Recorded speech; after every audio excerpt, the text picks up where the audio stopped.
Hi! ఈరోజు మామిడికాయ చారు అనేది పెట్టుకుందాం. మామిడికాయల చారు ఎలా చేసుకుందామో చూసేద్దాం. మామిడికాయలు అయితే మంచిగా కడుక్కోండి. కడుక్కున్న తర్వాత దాన్ని ఉడకబెట్టుకోండి.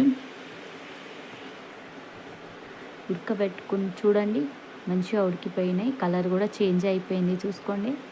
ఇప్పుడైతే స్టవ్ అయితే ఆఫ్ చేసేద్దాం. స్టవ్ ఆఫ్ చేసేసి మంచిగా పిసుకుందాం. ఆ మామిడికాయలు కాలుతాయి కాబట్టి అందులో చల్ల వాటర్ వేసుకొని పిసుకోండి. లేకపోతే చల్లగా అయినాక అయినా పిసుకోండి, మీ ఇష్టం అది.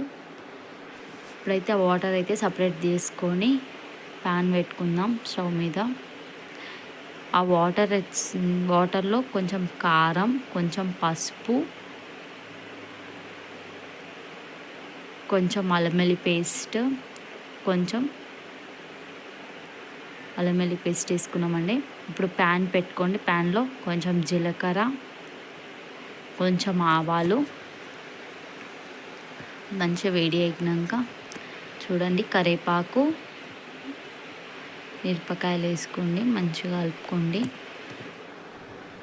ఇప్పుడైతే అందులో పోసుకోండి.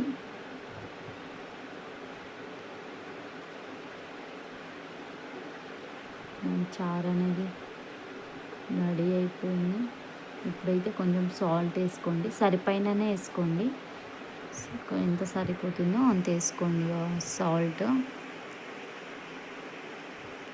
చూడండి, అయితే అయిపోయింది. చారు అనేది రెడీ అయిపోయింది. చూడండి ఎలా కనిపిస్తుందో. ఇప్పుడైతే అన్నం వేసుకొని, అన్నంలో చారు వేసుకొని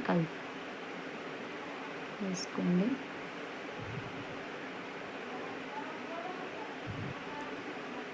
ఇప్పుడైతే టేస్ట్ చూస్తున్నా అండి. ఫస్ట్ టైం కానీ బాగుంది, చాలా బాగుంది. టేస్ట్ అనేది బాగుంది.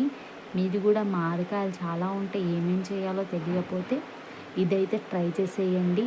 ఎంత బాగుందంటే అంత బాగుంది. చూసేయండి, ఎక్కువ నాన్ వెజ్ తింటారు, ఇది ఎందుకు తింటారులే అండి మీరు.